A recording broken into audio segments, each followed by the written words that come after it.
खलु प्रवचन सार गाथा 45 का जो पढ़ा था कि द्रव्य मोह के उदय होने पर भी शुद्धात्म भावना के बल से भाव मोह रूप से परिणमित नहीं होता, तब उसे बंध भी नहीं होता।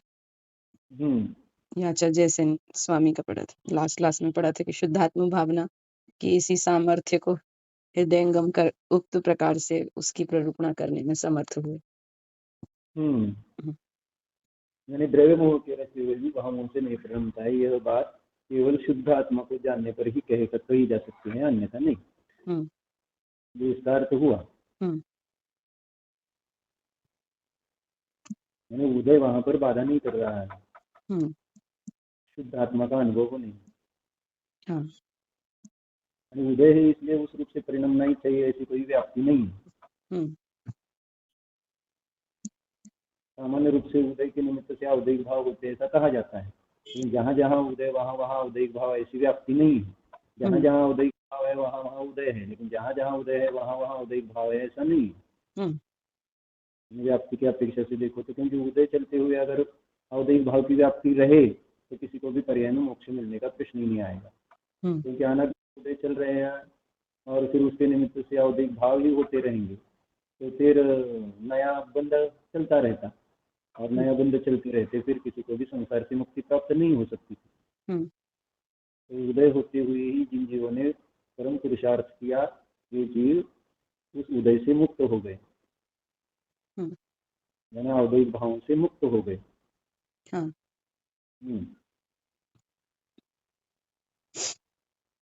पढ़ूं आगे। कहा इसलिए ये सब प्रकरण पढ़ रहे थे। वो प्रकरण क्या चल रहा था? प्रकरण चल रहा था कि ये मूलता से तो प्रेरक निमित्त का प्रकरण चल रहा है, फिर इसमें कि जो शुभ राग और निश्चय रत्नत्रय दोनों एक साथ जन्मते हैं, लेकिन दो शुभ भाव को वीतरागता का कारण नहीं कह रहे और वीतरागता को शुभ भाव का कारण नहीं कह रहे। तो यहाँ पे जो सहज बड़ी हुई चेतना रूप शक्ति बने से जैसे जैसे आत्मा विज्ञान घन स्वभाव होता जाता है, वैसे वैसे रागादि रूप आश्रवों से जुदा होता है।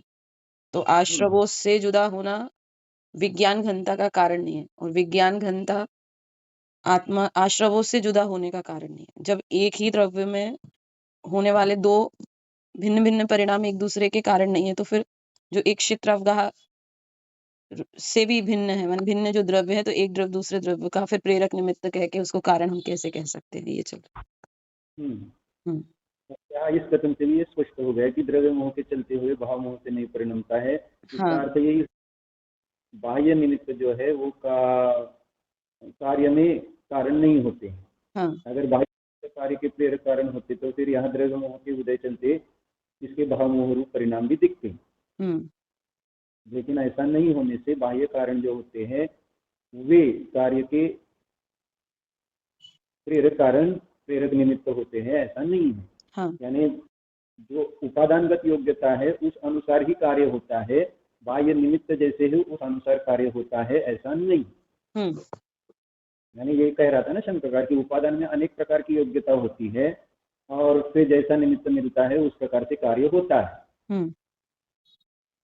तो यहाँ इस वचन से द्रव्य महोदय अपि सती यदि शुद्धात्म भावना बलेन भाव मोहेन न परिणमति तदा बंधः न भवति। तो इससे ये स्पष्ट हो गया कि वहां पर मोह का उदय निमित्त रूप से तो चल रहा है, लेकिन अंतरंग में उपादानगत योग्यता जिस प्रकार से थी उस प्रकार से ही कार्य हुआ, न कि जैसे निमित्त था उस प्रकार से कार्य हुआ।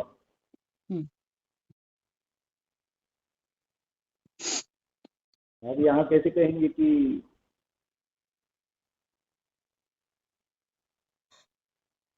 यानी जो भाव मोह रहित परिणाम हुआ, इसमें सहकारी कारण कौन कहेंगे आप? इस द्रव्य मोह को कहेंगे क्या, द्रव्य मोह के उदय को? नहीं। क्यों?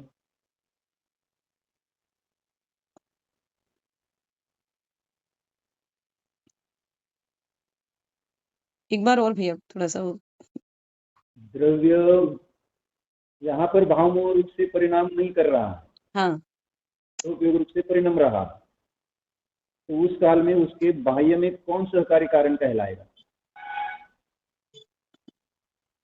ये कर्म का द्रव्य मोह का उदय कहलाएगा क्या सहकारी कारण, ये पूछ रहा हूँ। जब वाह भाव मोह रूप से परिणमन नहीं कर रहा है तब। तब हाँ भाव मोह से परिणमन करेगा तो वो तो मोह का उदय निमित्त है ही। हाँ, लेकिन भाव मोह से नहीं परिणम रहा तब वह द्रव्य मोह का उदय निमित्त कहेंगे या नहीं कहेंगे? नहीं कहेंगे। क्या कहेंगे उसको? अगर हम मोह रूप से जब परिणमन करता है तब द्रव्य मोह के उदय को निमित्त कहते हैं। जब भाव मोह रूप से परिणमन नहीं कर रहा है तब द्रव्य मोह को उदय क्यों कहेंगे? नहीं तो फिर फिर उदय तो है ना उस काल में।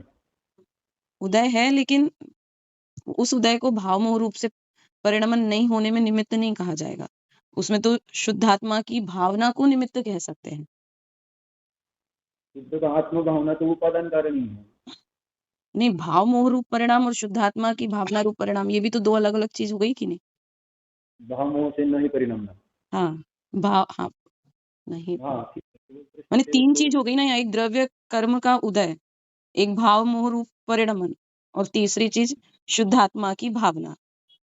हम्म तो शुद्धात्मा की भावना को निमित्त कहेंगे भाव मोह रूप से परिणमन ना करने में, हम्म और भाव मोह रूप से परिणमन करने में द्रव्य मोह के उदय को निमित्त कहेंगे।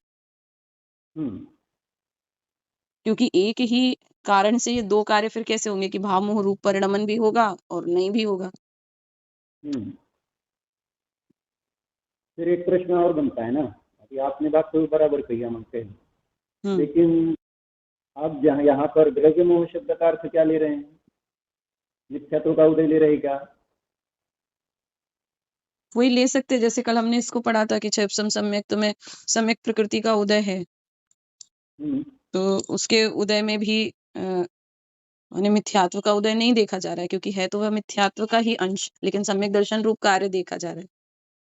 हम्म तो फिर वो सम्यक दर्शन रूप कार्य में सम्यक प्रकृति में सहकारी नहीं हुई क्या?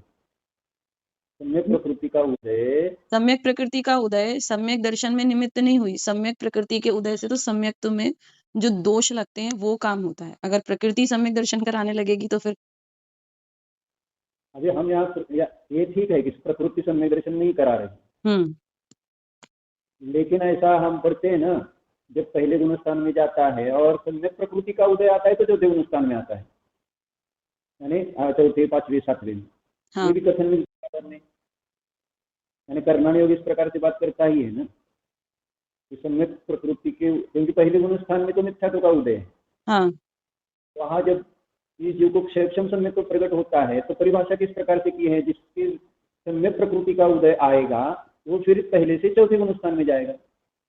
अब माने मुझे पहले से चौथे में जो जाने का है, तो पहले से जैसे उपशम सम्यक्त हुआ, अब उपशम सम्यक्त का जो काल है अंतर मुहूर्त, उपशम सम्यक्त्व की तो बात समझ में आती है कि अनादि मिथ्या दृष्टि प्रथम उपशम सम्यक्त्व करेगा, वो बात अलग है। फिर उसके 3 टुकड़े करता है वापिस मिथ्यात्व में आता है हाँ कोई जीव समझ, हाँ तो वापिस जब 3 उसके पास अब सत्ता है सम्यक प्रकृति की और सम्यक मिथ्यात्व की, हाँ, ठीक है। सम्यक मिथ्यात्व का उदय आए तो तीसरे गुणस्थान में जाता है।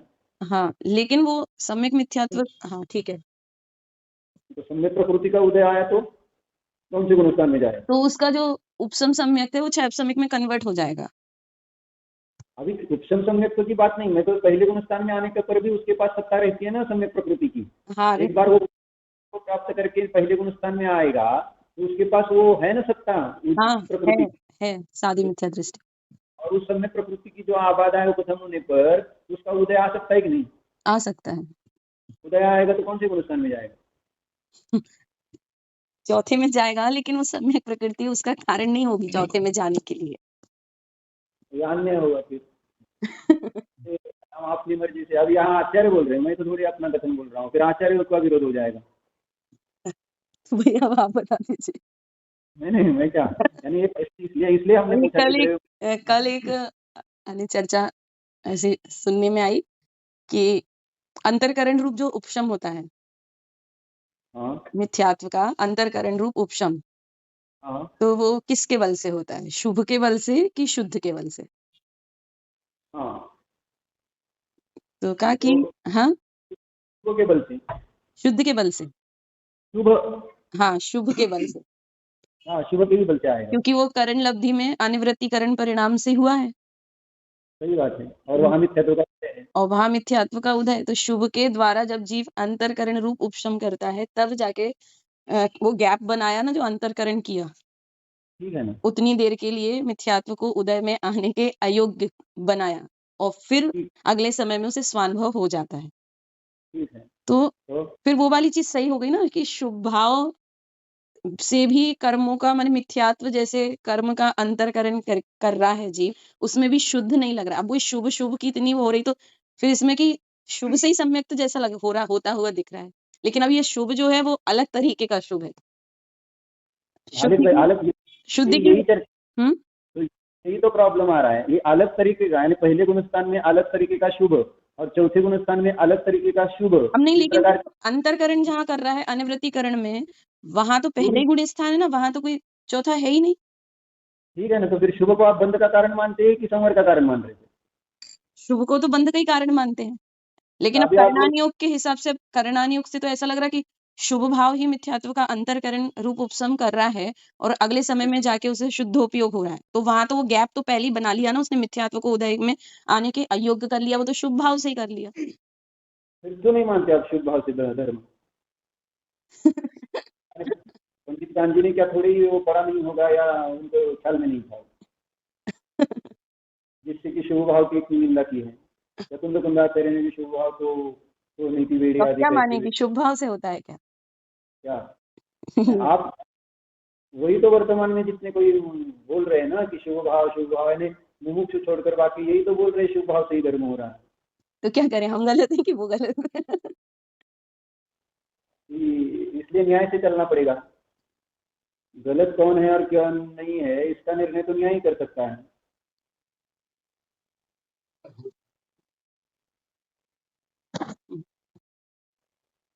तो इसमें यानी कैसे लगाएंगे, क्योंकि वो तो सिद्ध ही हो गया अब, जैसे ये करण अनिवृत्तिकरण के परिणाम से, तो वो तो शुभ को ही सब हो गया कि शुभ से ही सब कुछ हो रहा है। फिर शुभ भाव से ही सम्यक दर्शन क्यों नहीं मान रहे हैं? क्योंकि शुभ मान रहे हैं ना वो मानने वाले, तभी तो वो उसको सिद्ध कर रहे हैं मिथ्यात्व का अंतरकरण का। शुभ से ही हो रहा है, वहां तो मिथ्यात्व ही है, सम्यक तो है ही नहीं। सम्यक तो अगले समय में होगा जब अंतरकरण हो करेगा शुभ से, तब तो शुभ ही का भी कार्यकारी हो गया। तो इसी काल में सम्यक दर्शन क्यों नहीं हो रहा? जिस काल में अंतरकरण रूप शुभ परिणाम बन रहे हैं तो उसी काल में सम्यक दर्शन परिणाम क्यों नहीं बन रहा?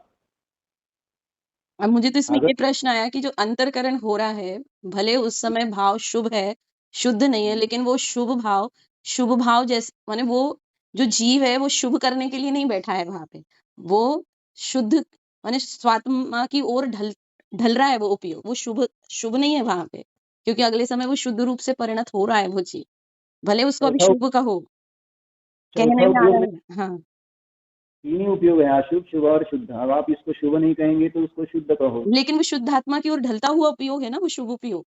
अब जो ढलता जिस हुआ अगर शुभ उपयोग को हम इतना वो करेंगे, तो जैसे अभी जिस शुभ उपयोग अपना चल रहा है, कितना तरह का भी ये शुभ उपयोग है, फिर ये शुभ उपयोग शुद्ध का माने वो उसका कारण बन जाएगा सम्यक्त का। वैसे ही तो शुभ क्या से निकल नहीं पा रहे हैं। क्या क्या कह रहे हैं? हाँ, क्या कह रहे हैं आप?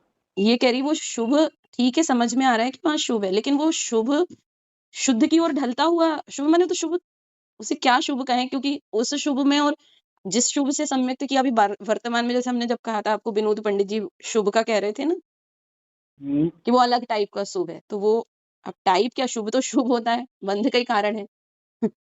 वहां कोई तो इकाई प्रकृतियों का संबर थोड़ी रुक जाएगा अंतरकरण में। आप भी वही सिद्ध कर रहे हैं अलग टाइप का शुभ। नहीं पर तो आप ही कह रहे हैं ना अभी, वो तो उसको शुभ क्या कहेंगे, उसको शुभ से कुछ अलग यानी शुद्ध, यानी एक दो तुक बात करनी पड़ेगी, या तो उसको शुभ कहो या तो शुद्ध कहो। अलग टाइप का या कुछ कह के फिर उसको आप, यानी उसके बाद भले सम्यक दर्शन हो रहा है, लेकिन जिस काल में हो रहा है उस काल में वह शुभ ही है कि शुद्ध है, भले उससे कुछ भी कार्य हो। इसलिए मुझे यही तो मैं अभी कह रहा था कि अगर इतनी शुभ में योग्यता होती तो सम्यक दर्शन कार्य भी उससे ही क्यों नहीं हुआ?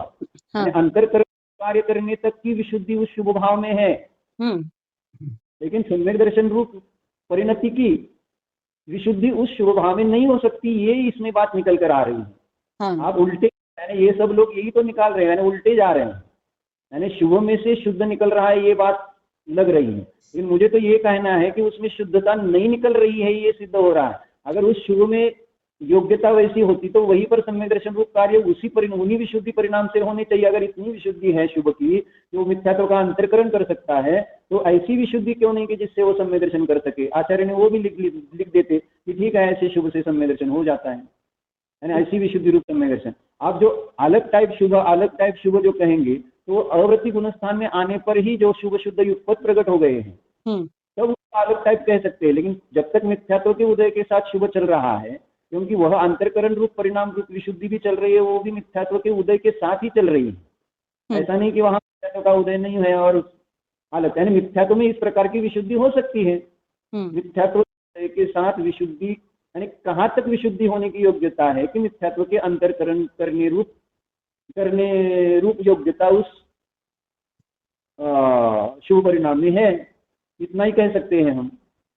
लेकिन ये तीनों काल में नहीं हो सकता कि शुभ के साथ सम्यक दर्शन उत्पन्न हो जाए। ये फिर मिथ्यात्व का उदय नष्ट होने तक रुकने की क्यों बात कही। अब ये तो सारा कर्णाणी योग से हम देख रहे हैं। हाँ। अब द्रव्यान योग से देखेंगे तो हमें ये भी पता नहीं कि अभी कौन सा परिणाम चल रहा है। क्षयक्षम लब्धि चल रही है कि विशुद्धि लब्धि चल रही है कि प्रायग लब्धि चल रही है कि करण लब्धि चल रही है, ये तो हमें पता नहीं चलने वाला। उस समय ध्रुव शुद्धात्मा के सन्मुख उपयोग लगाए हुए होंगे और उसके निमित्त से परिणामों की विशुद्धि बहुत ज्यादा बनती जा रही है। और इस अपेक्षा से वो उस टाइप का शुभ नहीं आप कह रहे हैं। और पंडित जी ने भी कल हम पढ़ रहे थे तो वही बताया था कि करण लग्न समय होने वाले जो परिणाम है, मैं उस सम्यक तो प्रकृति की अपेक्षा से बताया था। यानी सम्यक तो प्रकृति जो है कि उसके उदय चलते हुए वो शुद्धात्मा अनुभव लेने में बाधा नहीं उत्पन्न करती है। चाहे उपसमलब्धि आदि बंधापकरण की चर्चा। हाँ, वो फिर इसलिए वो विशुद्धि हो सकती है वैसी शुभ भाव से। लेकिन फिर श्रद्धा से चलो ना, या बाह्य क्रियाओं को देखकर चलो तो ठगे बिना नहीं रहेंगे। क्योंकि ये दो ही चीजें चल रही है वर्तमान में, कोई आध्यात्म की कुछ विशेष कहने की कला या बहिरंग विशेष चारित्र, इस पर ही रीझते हैं। मूल अंतरंग का जो परिणाम है शुद्ध आत्मानुभव का, वो तो इंद्रिय ज्ञान का विषय है नहीं, तो उससे तो वो विषय पकड़ में आने वाला नहीं। फिर युक्तियां और यानी समझे कैसे कि बातें तो समय सार के अच्छे कर रहे हैं और बहिरंग में आचरण भी अच्छा कर रहे हैं, अहिंसा आदि का आचरण अच्छा कर रहे हैं और बहुत सारा विरक्त है, सब संसार से गृहस्थी से विरक्त है, तो किसी ने कह दिया तो मान लिया हमने भी। वो तो वही तो हम कहते ना, किसी एक ठेले पर अच्छी कोई खाने की चीज मिलती है, खाने को आपने भी सब बताया, तो किसी ने बता दिया अच्छी है, दो चार लोगों ने, तो हम भी जाएंगे खाएंगे और बोलेंगे अच्छी है कि नहीं है पता नहीं है। लेकिन आप सब कह रहे अच्छी है तो हमको भी अच्छी कहना ही पड़ेगा ना। क्योंकि अगर हम सब कहने लगे अच्छी अच्छी और अगर हम अकेले कहेंगे कि नहीं अच्छी नहीं है, तो हमें भले अच्छी ना लगी हो, या हमें कुछ समझ भी नहीं आया अच्छी है कि खराब है, तो भी हमको अच्छा कहना पड़ता है।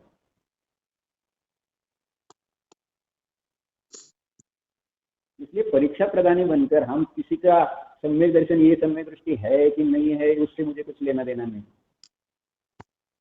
मूल बात यह है कि स्वयं इस प्रकार से वस्तु स्वभाव को समझकर अपने में सम्यक दर्शन प्रकट करो। और जिन्होंने इस प्रकार से किया है तो ठीक है, अच्छा है। यानी मैं अकेला ही सम्यक दर्शन को प्राप्त हो सकता और बाकी किसी को विश्व में अधिकार नहीं है सम्यक दर्शन होने का, ये हमारे कहने का अभिप्राय बिल्कुल नहीं। जिनको हो गया है अच्छी बात है, सबको होना चाहिए, ये भावना है। ऐसा नहीं है कि हमें ही हो और इनको ना हो और इन्होंने जो कहा इसलिए इस प्रकार। ये तो हम अपनी चर्चा कर रहे हैं कि हमें किस प्रकार से चलना है। भले यानी जिन जिनको हुआ है उनको हुआ हो, अपने को उससे कुछ लेना देना नहीं, और उनको होने से अपने को होगा ऐसा नहीं है, या उनके पीछे जाने से अपने होगा ऐसा भी नहीं। हमें सम्यक दर्शन अपनी अनुभव से होने वाला है, नहीं तो फिर आज तक हम यहाँ संसार में नहीं होते, कोई ना कोई हमको ले जाता।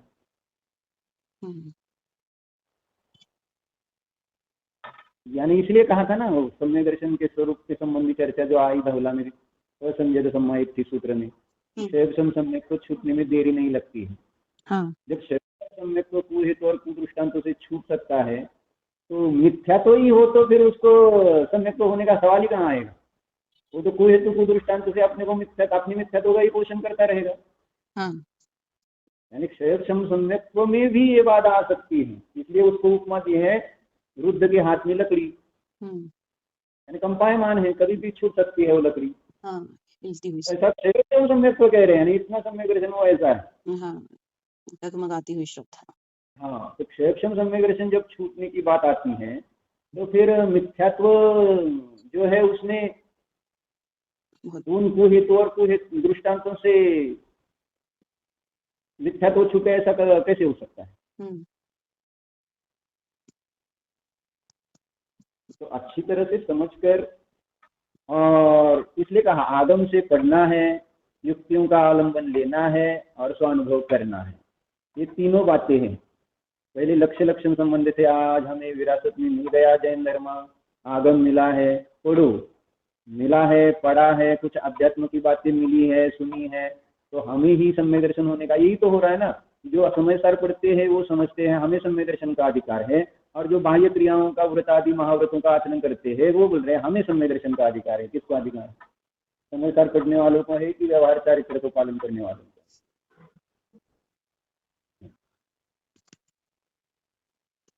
तो क्या रहे हैं उससे पहले क्या चल रहा था अपना? अपना तो ये चल रहा था, पहले गुण स्थान से चौथे में जा रहा है, वो अब आधा खत्म हो गई सम्यक प्रकृति की, समिक सम्यक्त कर रहा है। यानी करण लब्धि की विशुद्धि है, शुभ भाव रूप विशुद्धि है, लेकिन वो सम्यक दर्शन का कारण नहीं हो सकती उतनी। यानी जो विशुद्धि सम्यक दर्शन के लिए कारणभूत है वह तो करण लब्धि के अभाव में और सम्यक दर्शन के काल में ही होने वाली है विशुद्धि, और उसी विशुद्ध से निज ध्रुव शुद्धात्मा प्रत्यक्ष प्रामाण्य सहित अनुभव में आने वाला है। करण लब्धि के अंत तक वो परोक्ष प्रमाण में है। न्याय से समझना है इस विषय को प्रैक्टिकल रूप से, तो उस करण लब्धि में उसको सम्यक दर्शन क्यों नहीं है? निज ध्रुव शुद्धात्मा का ही ध्यान कर रहा है, उसके उसकी विशुद्धि इतनी बढ़ गई है कि उसने अंतरकरण कर लिया है, लेकिन जब तक वो परोक्ष प्रमाण से निज ध्रुव शुद्धात्मा का अनुभव करेगा तब तक उसको सम्यक दर्शन नहीं होता है। इसलिए वो 14 नंबर चार्ट के माध्यम से हमने देखा था कि परोक्ष साधन के द्वारा जब निज ध्रुव को लक्ष्य करते हैं तो अशुद्ध आत्मानुभव ही रहता है। इसलिए करण के अंत तक अब ये मिथ्या दर्शन की अपेक्षा से ये बात हम कह रहे हैं मिथ्या दृष्टि है करके, यानी मिथ्यात्व के उदय की अपेक्षा से। लेकिन यहाँ प्रयोग रूप से विचार करेंगे तो प्रत्यक्ष प्रमाण रूप ज्ञान पर्याय के अभाव में वहां पर मिथ्या दर्शन रूप कार्य चल रहा है। यानी जब प्रैक्टिकल भाषा में बोलना है तो ज्ञान की ओर से ही बोला जाता है।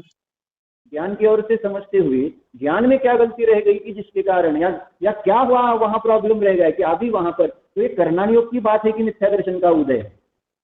अब मुझे तो ये पता नहीं है कि ये अभी मेरे मिथ्या दर्शन का उदय चल रहा है कि कौन सा उदय चल रहा है। ये तो आगे में लिखा है और मैं बोल रहा हूँ तोते की तरह। मुझे कुछ समझ में नहीं आता है कि मेरे अभी कौन सा उदय है, समझ में आता है ना। यानी मिथ्या दर्शन की तो बात समझ में नहीं आने वाली। मिथ्या तो प्रकृति का उदय चल रहा है, ये तो समझ में नहीं आने वाला है। के द्वारा तो हम ये निर्णय कर नहीं पाएंगे कि मुझे अभी सम्यक दर्शन हुआ है। और धौला में यहाँ तक कहा है कि हमको ये पता ही नहीं चलता है कि मेरे अभी मिथ्यात्व का या सम्यक दर्शन हुआ है या नहीं हुआ। वो तो सम्यक ज्ञान के द्वारा सम्यक दर्शन का निर्णय किया जाता है, क्योंकि अपने ज्ञान का सम्यक दर्शन विषय है नहीं। जैसे सम्यक दर्शन विषय नहीं है वैसे अपने ज्ञान का मिथ्या दर्शन भी विषय नहीं है, क्योंकि वो तो श्रद्धा में होने वाला परिणाम है और उसको पकड़ने वाला ज्ञान है। ज्ञान का ही यानी शुद्धात्मानुभव जो सम्यक ज्ञान की पर्याय है उस पर्याय के द्वारा ही सम्यक दर्शन को लक्ष्य किया जाता है। ये पंचाध्यायकार में कहा है कि सम्यक दर्शन का लक्षण शुद्धात्मानुभव है, तो ये शुद्धात्मानुभव सम्यक दर्शन का अनात्मभूत लक्षण कहा है वहाँ, क्योंकि शुद्धात्मानुभव सम्यक ज्ञान की पर्याय है, सम्यक दर्शन की पर्याय नहीं है वो। इसलिए दर्शन का शुद्धात्मानुभव या अनात्मभूत लक्षण कहा। अपने पास वही एक साधन है कि जिसके द्वारा हमारे पास सम्यक दर्शन और सम्यक चारित्र का सद्भाव है, इसको जाना जा सकता है। व्याप्ति यानी स्विकल्प अवस्था में आने पर मेरे पास सम्यक दर्शन और सम्यक चारित्र है, क्योंकि मैंने अभी निज ध्रुव शुद्धात्मा को प्रत्यक्ष प्रमाण ज्ञान से जाना था। और ये प्रत्यक्षता और प्रमाणता ये दोनों स्वानुभव गम्य बातें हैं। ये किसी को अगर पूछेंगे कि मेरा अभी ज्ञान प्रत्यक्ष है कि परोक्ष है, प्रमाण है कि अप्रमाण है, ऐसा पूछने की ज्ञान के लिए जरूरत नहीं होती है, क्योंकि वो स्वानुभव प्रत्यक्ष होते हैं, स्वानुभव यानी अनुभव गोचर होता है ज्ञान। तो अनुभव गोचर होने के कारण ज्ञान के लिए पर की आवश्यकता नहीं है, आगम की आवश्यकता, गुरु की आवश्यकता नहीं, और उसके द्वारा अपने को सम्य दर्शन नहीं हो सकता। अपने को सम्य दर्शन अपनी ही प्रामाण्य से होने वाला है। भगवान कहेंगे तुम्हें सम्य दर्शन हो गया है इसलिए मेरा सम्य दर्शन होगा, ऐसा तीनों काल में किसी को सम्य दर्शन नहीं होता है, क्योंकि प्रामाण्य यानी हमारे यहाँ आर्यंतम में प्रमाणम नहीं है। जैसे अन्य मतवादियों में वो अनुभव प्रमाण है, ऐसे ऐसे प्रमाण को लक्षण प्रमाण के अनेक माने गए हैं। तो हमने यहाँ शिवम में प्रमाण ऐसा उन्होंने माना है, तो वैसे हमारे यहाँ अरिहंत हमारे लिए थोड़ी प्रमाण है। तो न्याय में ऐसा नहीं चलता है कि किसी बड़े व्यक्ति से कहने पर अपना धर्म होगा। हमारा धर्म तो कुंदाचार्य ने स्पष्ट कहा है स्वानुभव से ही होगा, क्योंकि विषय ऐसा है स्वसंवेदन सुव्यक्त, स्वसंवेदन से व्यक्त होने वाला, स्वानुभूत्या चकाशते, स्वानुभव से ही प्रकाशित होने वाला है। तो किसी के कहने से मेरा आत्मा प्रकाशित होने वाला नहीं। मैंने कह दिया इसलिए आपको होगा, ऐसा थोड़ी होगा। मेरी प्रमाणता आपके सम्य दर्शन में कारणभूत नहीं होगी, परतः प्रामाण्य नहीं है यहाँ सर्वथा। स्वतः प्रामाण्य है अभ्यस्त विषय में, ज्ञान के प्रामाण्य में स्वतः प्रामाण्य कहा है विषय में। तो इसलिए सम्य दर्शन का निर्णय हम प्रत्यक्ष इसलिए कह रहा था कि करण लब्धि में उसको सम्य दर्शन क्यों नहीं है, तो ज्ञान परीक्षा से देखो तो उत्तर मिल जाता है। शुभ भाव उसके, फिर वो शुभ भाव को खींचने की जरूरत नहीं रहेगी, फिर वहां आगे खींचने की जरूरत नहीं है। शुभ भाव ही बड़ा काम कर रहा है तो फिर वो शुभ क्यों कहेंगे, अरे शुभ को शुभ ही कहना पड़ेगा, यही तो चलता है। यानी जो लक्षण करेंगे तो लक्षण जो है वो अव्याप्ति अतिव्याप्ति असंभव दोष से रहित होना चाहिए। तो इस प्रकार से शुभ का लक्षण इसलिए पुण्य पाप अधिकार में 5-4 हेतु देकर आते हैं, स्पष्ट कर दिया कि पुण्य पाप में अंतर है नहीं, चाहे वो करण लब्धि वाला अंतरकरण करने वाला शुभ उपयोग हो। अब कहने के लिए अलग अलग भाषा जब आती है तो कहा जाएगा नहीं कहा जाएगा ऐसा नहीं है ना, वो विषय अलग है। उसको यानी शुभ को सर्वथा हेय करके बोल रहा है तो उसको समझाएंगे, तब समझाएंगे कि शुभ में भी कितनी योग्यता है। यानी शुद्ध कर नहीं रहा, शुद्ध तो हो नहीं रहा, शुभ कर नहीं रहा और अशुभ में वर्त रहा है, तो उसको कहना पड़ेगा कि तू शुभ कर। शुभ की बहुत ज्यादा है, और उस शुभ की ताकत दिखाने के लिए आप करण लब्धि का ये उदाहरण रूप प्रस्तुत कर सकते हैं कि शुभ में कितनी ताकत होती है। तो जिससे कि वो अशुभ से स्वयं को दूर रखकर शुभ करता हुआ विशुद्धि लाता हुआ, और शुद्ध होगा तो शुभ से ही होकर होगा, अशुभ से तो होने वाला तीनों काल में नहीं है। होगा तो शुभ से ही, शुभ पूर्वक ही शुद्ध होगा, क्योंकि पहले संकेश परिणाम से निकलकर डायरेक्ट शुद्ध उपयोग होता नहीं। कारण शुभ उपचार कह दे करण लब्धि को कारण कह दे, करण लब्धि को सम्य दर्शन का कारण कहने में आता है ना। तो सत्य अभाव, उसका अभाव यानी अनंतर पूर्व क्षणवर्ती पर्याय में वो शुभ परिणाम था। तो जब हम नैगम्य की अपेक्षा से देखते हैं तो द्रव्यों में कारण कार्य भाव लगाते हैं, ऐसे ही यहाँ पर एक द्रव्य में भिन्न भिन्न दो पर्याय अनंतर पूर्व क्षणवर्ती पर्याय और उत्तर क्षणवर्ती पर्याय में भी जैसे कारण कार्य भाव लगाते हैं कि 14 गुणस्थान अंतिम समय का रत्नत्रय कारण है और सिद्ध दशा का पहला समय कार्य है। तो पिछली पर्याय का अगली पर्याय में कारण कार्य भाव बताया जाता है, नैगम्य की अपेक्षा वो उपचार ही है। वैसे तो कार्य तो हर एक पर्याय में अपनी योग्यता से ही होता है, लेकिन फिर भी समझने समझाने सामान्य विशेष दृष्टिया है न है, तो उन सब की अपेक्षा से देखो तो ऐसा कारण कार्य संबंध कहा जाता है।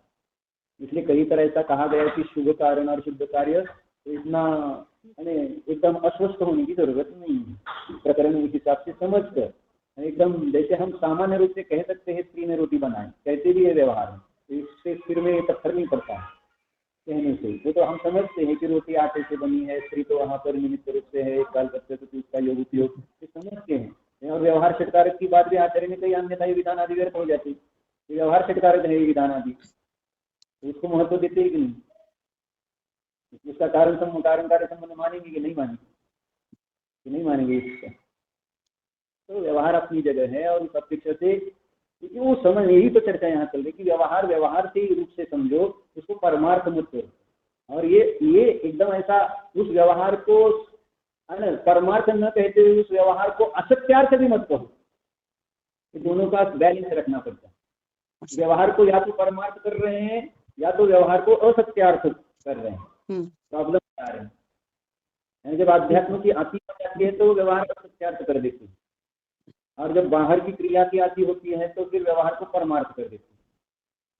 तो विवेक से चलना पड़ेगा, ना उसको परमार्थ करना है ना उसको असत्यार्थ। नहीं तो फिर यह संसार भी सर्वथा असत्यार्थ है। जैसे अन्य ब्रह्म अद्वैतवादी ने माने तो माया है, तो ऐसे माया मानेंगे तो संसार ही नहीं माना तो मोक्ष भी काहे के लिए करने का। जब संसार है तो मोक्ष, जैसे सांख्य मत में उत्तर ग्रहण आता है, संसार नहीं है तो मोक्ष के लिए पुरुषार्थ करना बनेगा क्या।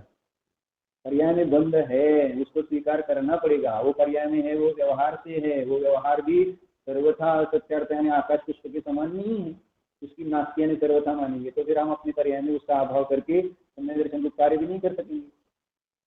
इसलिए उसको संसार को रख कर, बंध को रख कर ही मोक्ष का पुरुषार्थ हो सकता है। बंध को नष्ट करके आप पुरुषार्थ करने लगेंगे तो इट्स नॉट पॉसिबल, हो ही नहीं सकता। इसलिए वो कह रहे थे कि करण लब्धि में सम्यक ज्ञान की अपेक्षा से विचार करो तो वहां प्रत्यक्ष प्रमाण ज्ञान पर्याय का अभाव होने के कारण सम्यक दर्शन का अभाव है। और अगले क्षण में जब वह सम्यक दर्शन प्रकट कर रहा है तब वह अपने निज ध्रुव शुद्धात्मा को प्रत्यक्ष प्रामाण्य सहित अनुभवता है, इसलिए उस काल में उसको सम्यक दर्शन होता है। ये ज्ञान की अपेक्षा से बात पकड़ में आती है अच्छी तरह से, नहीं तो फिर वो सारा शुभ की तरफ चला जाता है। फिर हम अपने को है भ्रम भ्रम भ्रम जो अनादि से कुछ ना कुछ थोड़ी थोड़ी गलतियां, जैसे आधुनिक जीव भी 11 अंगों पर होगा पाठी होकर भी भ्रम में रहा, तो कम ज्ञान था क्या उसको, ज्ञान तो उसको पूरा था, फिर भी कहाँ गलती रही। तो ऐसे यहाँ पर भी गलती कहीं ना कहीं रह सकती है। इसलिए न्याय से युक्तियां लगाकर सारी, अगर न्याय और नय इन दोनों का आगम में बहुत ज्यादा इंपॉर्टेंस आता है। नय से आगम समझो, नहीं तो फिर वो आगम आभास हो जाएगा, और न्याय से नहीं समझो तो भी वह आगम आभास, क्योंकि आगम है उसको युक्ति की आवश्यकता है। जो आगम युक्ति की कसौटी पर खरा नहीं उतरता वह आगम आभास है, और जो युक्ति आगम युक्त न हो तो वह युक्त्याभास है। इसलिए आगम में कही बातों को ही युक्तियों से सिद्ध करना है, और युक्तियों से सिद्ध हुई बातें ही आगम में आएंगी। इसलिए युक्ति और आगम का सुमेल होना चाहिए, न आगम का एकांत में युक्ति का एकांत। और इससे परे अपना सधर्म रूप कार्य है, वो है निर्ध्रुव शुद्धात्मा का प्रत्यक्षानुभव।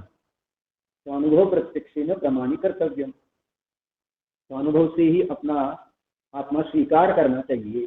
ऐसा कहते प्रमाणी कर्तव्य माने स्वीकार करना। तो अपने को हम अपनी स्वानुभव से ही स्वीकार कर सकते हैं। जैसे शक्कर की मीठा जीवा पर रखने पर हम अपने अनुभव से स्वीकार करते कि मीठी है, तो मैं अभी अपने आत्मा को लक्ष्य करूं, विषय बनाऊं, तो मुझे उसका स्वीकार हो गया। मुझे भेद प्रभेद मालूम है, प्रत्यक्ष परोक्ष क्या है, स्पष्टता किसे कहते हैं, स्पष्टता किसे कहते हैं, प्रामाण्य किसे कहते हैं, अप्रामाण्य किसे कहते हैं। सामान्य रूप से हमने न्याय दीपिका में वो महाराज जी ने दिया है प्रकरण, उससे हमने देखा था कि किस प्रकार से विषय का निर्णय किया जाता है, कि हम वर्तमान में क्या जान रहे हैं, हम जानते हैं, कैसे जान रहे हैं ये जानते हैं, उसके संबंध में हमें संशय आदि है या निर्णय है ये जानते हैं। यानी सारे निर्णय हमारे ज्ञान में होते हैं। तो जैसे हम पर पदार्थ का निर्णय कर सकते हैं, ऐसे स्व पदार्थ का भी निर्णय करना चाहो तो कर सकते हैं अभी। अभी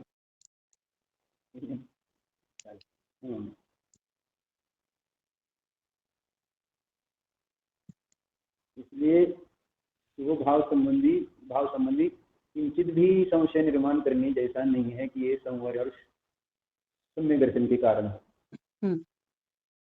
कितनी भी विशुद्धि हो कुछ नहीं, वो तो बंध ही कराएगा, आश्रय ही कराएगा, उसका काम वही है। तो नहीं तो फिर ये हम जो पढ़ रहे हैं, राग का अभाव भी शुद्ध उपयोग नहीं कर रहा है, तो राग का सद्भाव शुद्ध उपयोग कैसे कर सकता है, या शुद्ध राग के द्वारा शुद्ध उपयोग कैसे हो सकता है।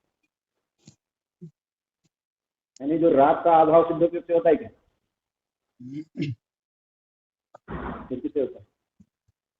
अशोक जी से पूछ रहे हैं, अशोक जी बैठे हैं।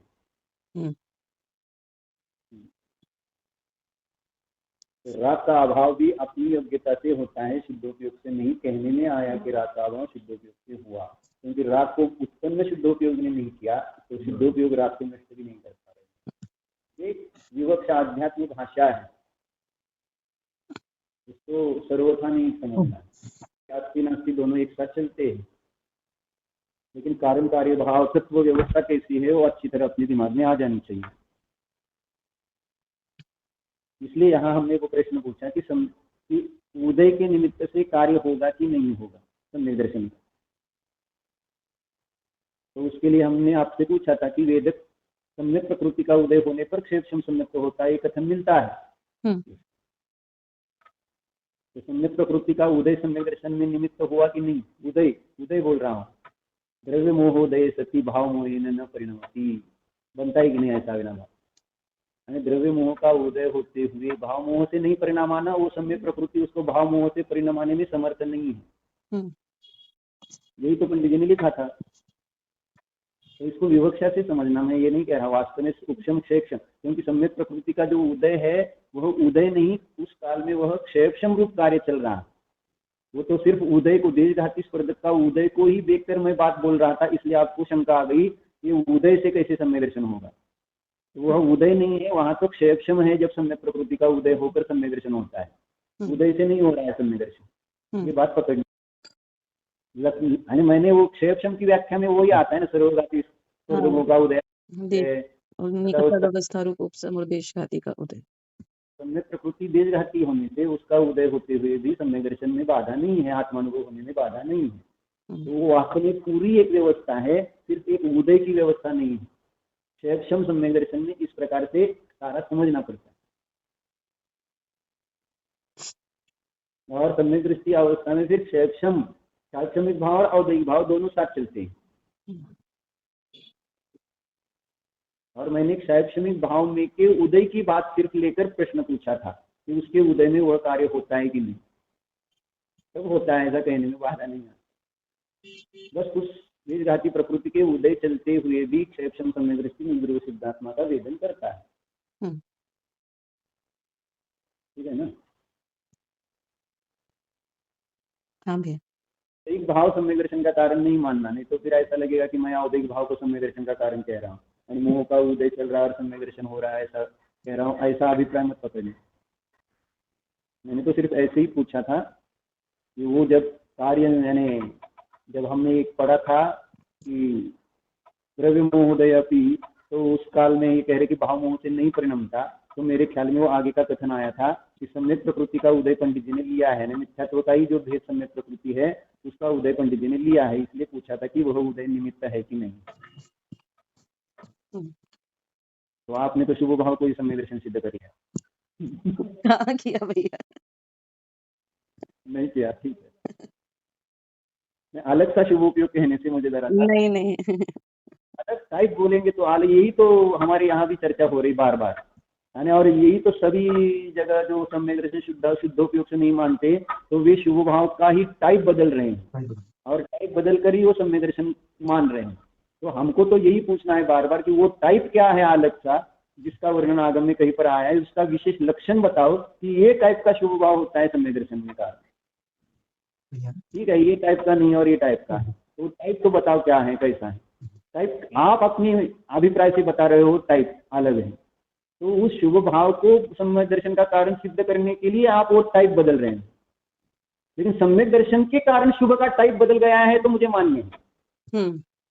सम्यक दर्शन के पहले शुभ का टाइप था पापानुबंधी पुण्य, और सम्यक दर्शन के साथ पुण्यानुबंधी पुण्य रूप टाइप बदल गया है। ये अंतर हो गया है उस दोनों। तो मैं कहता हूँ कि इधर से जाओ, मैं इधर से कभी नहीं जाऊंगा, क्योंकि उसमें व्याप्ति नहीं बैठती है, और व्याप्ति से हम चलते हैं, बाकी कुछ नहीं। दर्शन के साथ शुभ भाव और फिर वो सब चलता है, फिर उसको आरोप कर दिया तो मुझे कोई बाधा नहीं, हम तो क्रियाओं को कहेंगे तो बाधा नहीं।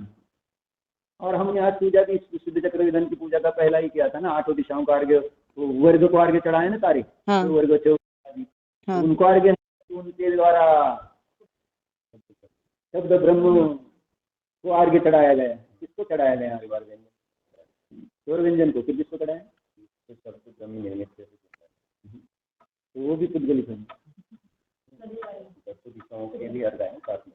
मैंने फिर किसको अर्घ्य चढ़ाया? जिनवानी भी तो क्या है, सिर्फ पुद्गलिक ही है, फिर किसको अर्घ्य चढ़ाया?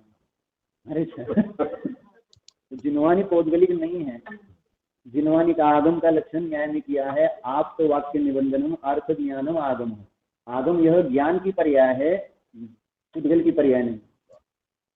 ये इसलिए आगम को हमने देखा है शास्त्र रूप से, ये उच्चरित आगम है। आगम तो ज्ञान की परिणति है, इसलिए उस ज्ञान पर्याय को आगे चढ़ाएंगे जो उस केवली के द्वारा कहे गए तत्व का श्रद्धा ज्ञान कर रही, ऐसे आगम यानी ज्ञान को नमस्कार है वहां पर, वहां पुद्गल को नहीं। किसी भी प्रकार का पुद्गल हो, चाहे जिनवानी टाइप से हो गया हो या भगवान पत्थर की भगवान की मूर्ति बन रही है, उसको तो नमस्कार है ही, वो तो उपचार है। उपचार से उसको नमस्कार करेंगे, जैसे विक्रम जी ने बताया जल भी होगा, है ना, वो क्या बोलते हैं उसको, गंधोदक हो जाता है। तो एक हमने अभिप्राय निक्षेप है होता है, वो भी ज्ञान का ही कार्य है। निक्षेप करके वो परिणामों की सारी ये है, यानी किस प्रकार से परिणाम करते हैं उस प्रकार से फल मिलता है। ठीक है, अब आगे एक बात और है, पेज नंबर 119 आप 115। नाही तुमच्या यात किती आहे, त्यांना सांग। मराठी है ना यहाँ लोगों के पास, अच्छा, दिख रहा है। सुबह निमित्त में मीमांसा चल रही है, पंडित अपने पूजन शास्त्री का। पढ़िए। एक बात और है जो प्रकृति में मुख्य है, और वह यह कि स्वभाव प्राप्त जीव के जब जितनी भी विशुद्धि प्राप्त होती है वह किसी भी कर्म बंध का हेतु नहीं है। ये समझना पड़ेगा, यानी कर्म बंध का कारण स्वभाव अगर होने लगेगा तो फिर कभी उसको कर्म से मुक्ति मिलेगी नहीं। इसलिए कहा है कि जितनी भी स्वभाव प्राप्त जीव के जितनी भी विशुद्धि प्राप्त होती है, फिर इसलिए उस शुभ भाव को भी कर्म बंध का कारण नहीं कहा जा रहा, क्योंकि वो विशुद्धि है, उसमें कर्तृत्व स्वामित्व भोक्तृत्व बुद्धि नहीं है, इसलिए उसका वह निर्जरा का कारण है। शुभ क्या अशुभ परिणाम भी निर्जरा के कारण है, शून्य दृष्टि, शून्य दृष्टि के भोग निर्जरा के कारण थे, और होती है आसंख्या दोनों श्रेणी निर्जरा पांचवें गुण स्थान से। यानी उसका अशुभ उपयोग चलते हुए भी उसकी निर्जरा चल रही है, शुभ उपयोग चलते हुए भी उसकी निर्जरा है, और शुद्ध उपयोग में तो निर्जरा कोई नहीं कहेगा, ऐसा हो ही नहीं सकता। लेकिन वो निर्जरा का कारण भी अंतरंग जो स्वभाव रूप परिणति है उतना ही कारण है, जितने अंश में राग है उतने अंश में तो उसको बंध हो ही रहा है, अन्यथा चौथा पांचवा आदि गुण स्थान नहीं बनता, परिपाटी नहीं बनता। प्रकृति में आचार्य जयसेन ने द्रव्य मोहोदय सत्यपि इत्यादि वचन इसी अभिप्राय को व्यक्त करने के लिए दिया है। सत्यपि नहीं है, वो सती अपि है शब्द। सती अपि, हाँ, सत्य शब्द नहीं है, वो संस्कृत की संधि हो गई है, सती और अपि, यानी आगे का अ है और पीछे की ई है, उसको मिलकर यह बन जाता है, इसलिए सत्य की संधि हो गई, इसलिए सत्य शब्द नहीं है वो। द्रव्य मोहोदय सती अपि ऐसा है, द्रव्य मोह का उदय होते हुए भी ऐसा कहते हैं। सती माने होते हुए, अपि माने भी। यह वचन है इत्यादि वचन इत्यादि वचन इसी अभिप्राय को व्यक्त करने के लिए दिया है, यह तथ्य है। प्रकृति में द्रव्य मोह पद से सामान्य मोहिनीय कर्म का ग्रहण किया है।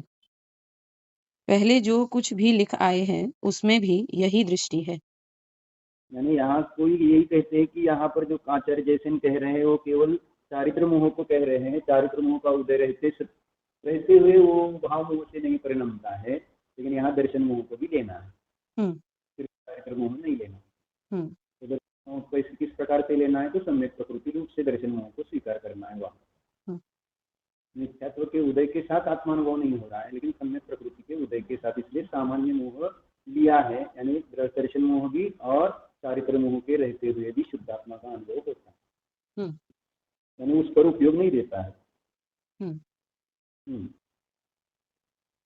इस प्रकार प्रत्येक कार्य के प्रति उपादान उपादेय भाव से अंतर्व्याप्ति का और निमित्त नैमित्तिक भाव से बहिर्व्याप्ति का समर्थन होने पर भी बहुत से व्यवहार एकांतवादी इन दोनों के योग को स्वीकार न कर अपने ऐन्द्रियक श्रुति ज्ञान के बल पर वैभाविक कार्यों का अनियम से सिद्ध होना बतलाते हैं। श्वेतांबर, हाँ, यहाँ पे कह रहे कि जो उपादान उपादेय भाव है वो अंतर्व्याप्ति के आधार पे, माने जो अनंतर क्षणवर्ती पर्याय और कार्य में उपादान उपादेय भाव लगाए ना, वो अंतर्व्याप्ति है। और जो निमित्त नैमित्तिक भाव से कि काल प्रत्यय सत्तिवश और अन्वय व्यतिरेक के आधार पर, तो जो ये बाह्य व्याप्ति से निमित्त नैमित्तिक संबंध बतलाया है।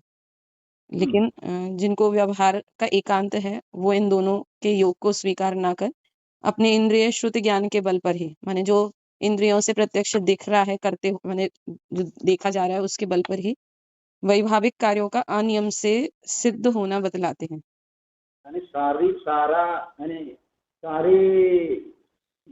सारी विपरीतता की जड़ क्या है? इंद्रिय ज्ञान। इंद्रिय ज्ञान के कारण ही इस प्रकार की नाना कल्पनाएं बनती जाती है। निमित्त कर्तापन देखना, देह को जीव देखना, इस प्रकार से जितना जो कुछ यहाँ व्यवहार देखा जा रहा है वो सारा इंद्रिय ज्ञान का कार्य है और उसमें ही सत्यार्थता, यही संसार है। जो इंद्रिय ज्ञान से भाषित हो रहा है वही सत्य है। इस प्रकार से जो जान रहे हैं वो ही संसार के कारण हो रहे हैं। इसलिए इंद्रिय ज्ञान की खतरनाकता की प्रतीति में आनी चाहिए।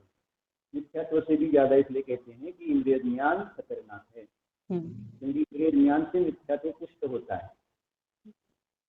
और वो हमने तो आपको हमेशा बताया ही है 21 गाथा की टीका में, इंद्रिया जो है वो स्व और पर का भेद नष्ट करने में कारणभूत है। क्योंकि संकर हो जाता है इंद्रिय ज्ञान के निमित्त से विषयों का, इंद्रियों का और आत्मा का, और इस कारण से वहाँ निश्चय स्थिति का अभाव रहता हुआ संसार में भ्रमण करता है। इसलिए यहाँ पर भी पंडित जी ने अपने इंद्रिय श्रुत ज्ञान से कह रहे हैं। ये बात निकाली कि स्वभाव पर्यायों की रीत तो क्रमवर्तिता होती है, लेकिन विभाव पर्याय में क्रमवर्तिता नहीं है। जैसा निमित्त मिलेगा वैसा विभाव कार्य हो। श्वेतांबर संप्रदाय ने जैसे सवस्त्र मुनि मार्ग का समर्थन करने के लिए वस्त्र को परिग्रह से पृथक कर दिया और मैंने अपनी मनमानी चल रही है सब जगह। इंद्रिय ज्ञान वाले अपनी मनमानी करते रहते हैं, इसलिए इंद्रिय ज्ञान प्रकट करेंगे तो मनमानी नहीं कर पाएंगे। और जब तक इंद्रिय ज्ञान प्रकट नहीं होगा तो इंद्रिय ज्ञान से जो जिसको जैसा लग रहा है फिर आगम पढ़ कर भी वो अपनी इंद्रिय ज्ञान यानी अपनी वैसी इंद्रिय ज्ञान की श्रद्धा को पुष्ट करते हैं। अति ज्ञान ही नहीं तो करेंगे क्या? और जो परिणाम भाषित हो रहे हैं उसी को सम्यक खरे सत्य मान रहे, वो धर्म मान रहे हैं। क्योंकि शुद्ध परिणाम का अनुभव में नहीं आ रहा, शुभ की विशेषता प्रतीति में आ रही है पाप पुण्य के निमित्त से, तो फिर धर्म में भी उसको जोड़ दिया इंद्रिय ज्ञान। इंद्रिय ज्ञान क्या कर सकता है ये कहा। श्वेतांबर संप्रदाय ने जैसे सवस्त्र मुनि मार्ग का समर्थन करने के लिए वस्त्र को परिग्रह से पृथक कर दिया और उसकी कर दिया। वस्त्र को परिग्रह से पृथक कैसे किया, ऐसा मेरा प्रश्न है। वो उनके जो समान सर्कल उन्होंने की वस्त्र परिग्रह में नहीं आता, वो तो है नहीं। एक व्यवहार में क्या युक्ति बताई होगी, ये तो मिथ्या ज्ञान अंतर में हम बता रहे होंगे, लेकिन वो तो उनको मिथ्या मान रहे हैं, वो तो सम्यक ज्ञानी मान रहे हैं। वस्त्र परिग्रह नहीं हो सकता, इसमें क्या युक्ति हो सकती है? ये माने जो हमारे यहाँ जो वो गाथा आती है ना, अध्यवसान के त्याग के लिए बाह्य परिग्रह का त्याग भी जरूरी है। तो मुझे ऐसी चिंतन चाहिए था कि ऐसा क्या विचार किया होगा कि उनको ऐसा लगा कि ये नहीं, ये वस्त्र परिग्रह नहीं, उनको हेतु देना पड़ेगा ना वस्त्र को परिग्रह न मानने के लिए। और क्या भी होगा ना ऐसा कुछ हेतु, तो उन्होंने वो हेतु आगे दिया है पंडित जी ने। मल्लेनाथ भगवान को उन्होंने स्त्री का रूप देकर मुक्ति बताई है, तो उससे ये सिद्ध कर दिया कि इस वस्त्र परिग्रह नहीं। वो तो हाँ, वो भाव वेद की अपेक्षा से स्त्री को होकर उन्होंने तो द्रव्य वेद की अपेक्षा से कहा, भाव वेद में। हाँ नहीं, हमारे यहाँ वो जो लिया गया वो भाव वेद की अपेक्षा से, लेकिन उसको उन्हें द्रव्य वेद पे अप्लाई कर दिया। यहाँ भी तीर्थंकरों के स्त्री वेद होता ही नहीं, उदय इधर भाव वेद भी। हाँ, तीर्थंकरों के नहीं होता। ये तो फिर बद्रीनाथ भगवान को नहीं था ना, ये पहली पहली बात यहाँ पर ये चल रही है अपनी। हाँ। फिर बाकी कर्म योग में आया है भाव वेद से भी, स्त्री भाव वेद से भी मुक्ति वगैरह, वो बात अलग है। अब यहाँ चर्चा 24 तीर्थंकरों की चल रही है, और उसमें मल्लिनाथ भगवान तीर्थंकर है, तो उनके कभी भी ऐसा नहीं संभव होता कि उनके स्त्री वेद हो और उससे वो आगे मुक्ति को प्राप्त हो। भाव वेद भी उनका पूर्वेद ही रहता है नियम। हाँ, तीर्थंकरों का। हाँ, इसलिए बोल रहा हूँ। लेकिन उन्होंने वहां से यानी कर्णान योग से वो बात खींचकर मल्लिनाथ नाम भी उस प्रकार का देखते हुए फिर उसको स्त्री का रूप देखते हुए, और सर्वत्र स्त्री रहती है, और वो आरिका आदि की चर्चा भी शास्त्र में आई है, तो फिर उनको भी उनके पास समभाव है, पुरुष भेद सबको मोक्ष देते अपने पास समभाव नहीं है। श्वेतांबरों ने स्त्री को भी मुक्ति दी है, और वर्तमान में इसलिए ज्यादा श्वेतांबर ही दिख रहे क्योंकि सब जगह स्त्री की समानता, और वर्तमान की स्त्रियां भी हमको समानता चाहिए ऐसा बोल रहे हैं, तो श्वेतांबर वाले हैं सारे।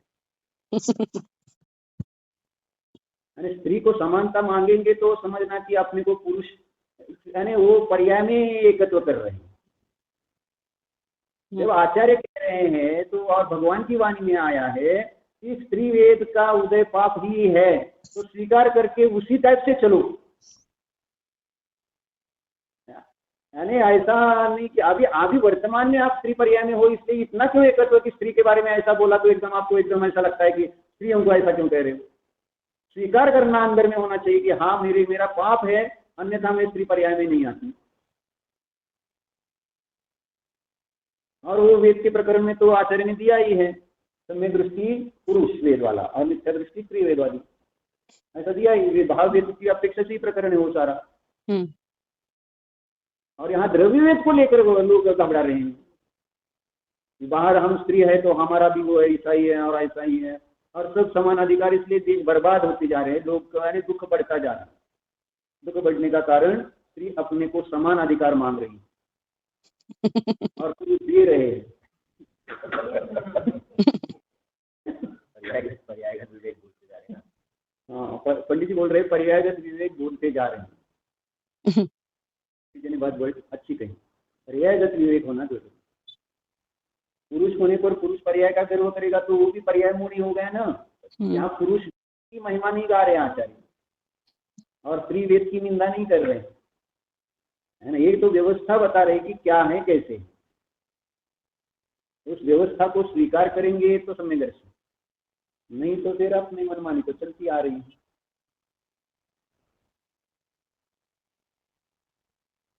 इसलिए स्त्री को स्त्री जैसा ही रहना चाहिए, हमेशा पति का सुनना ही चाहिए, उसमें उसका भला है।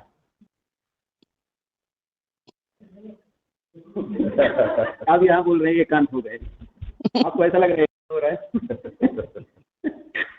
क्योंकि जो ऐसा कह रही है एकांत है, माने उन्होंने स्त्री अपने को माना है, ये इंद्रिय ज्ञान का प्रॉब्लम है। यानी इंद्रिय ज्ञान मानने नहीं देता कि मैं स्त्री नहीं, मैं पुरुष नहीं। इतना शरीर मिला जो शरीर है उससे भिन्न, उससे ऊपर नहीं उठ पा रहे हैं।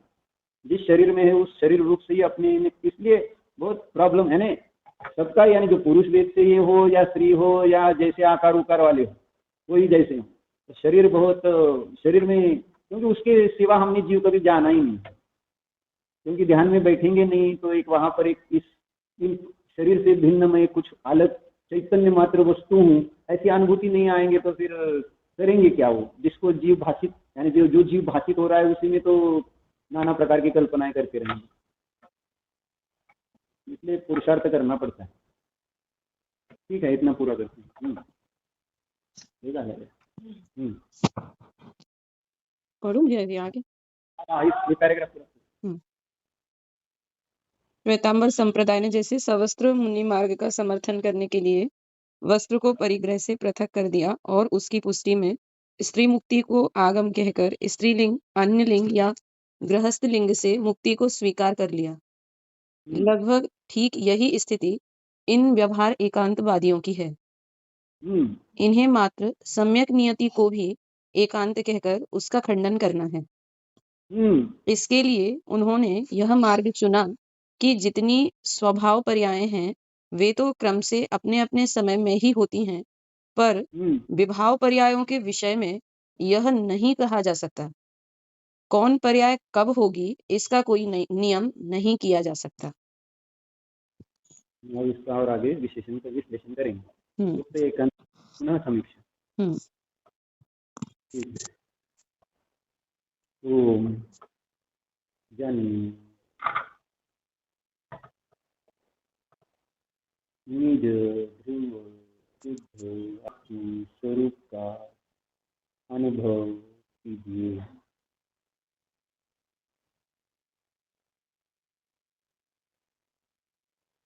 यह मैं, तो अनुभव में आने वाला यह न्यायक मैं देह नहीं हूँ। देह की स्त्री पुरुष अवस्थाएं, यह मैं ज्ञाय आत्मा नहीं हूँ।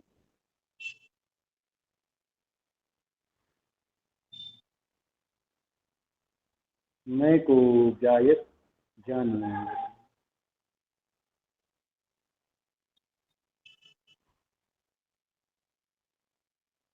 मैं को ज्ञाता देखो।